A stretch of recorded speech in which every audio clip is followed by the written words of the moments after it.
Ораза тұтуға дағдылану. Рамазанның алғашқы күндеріндегі ораза ағзаңызға ауыр тиюі мүмкін. Сондықтан Шағбан айынан бастап оразаны көбірек тұтыңыз. Өзіңізді тақуалыққа тәрбиелеу. Шағбан айынан бастап өз нәпсіңізді тақуалыққа тәрбиелеңіз. Өйткені Рамазан тақуалықты одан әрі арттыруға мүмкіндік беретін ай. Артық ойдан арылу. Жүрегіңізді ізгілікке толтыруға тырысыңыз. Санаңызды артық ойдан арылтқаныңыз абзал.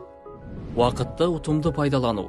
Уақытыңызды барынша үнемдеңіз. Ол қасиетті айда жақсы амалдарды көбірек орындап қалуға көмектеседі. Алдағы оразаға қарызсыз кіру. Осы Рамазанға қарыз болмай кіргеніңіз жөн. Ол үшін өткен жылдан қалған оразаларыңыздың күнін толықтырыңыз. Тарауих намазына дайындық. Шағбан айынан бастап нәпіл намаздарды тік тұрып, ұзағырақ оқуға дағдыланғаныңыз жөн. Садақамен сауап жиюға дағдылану.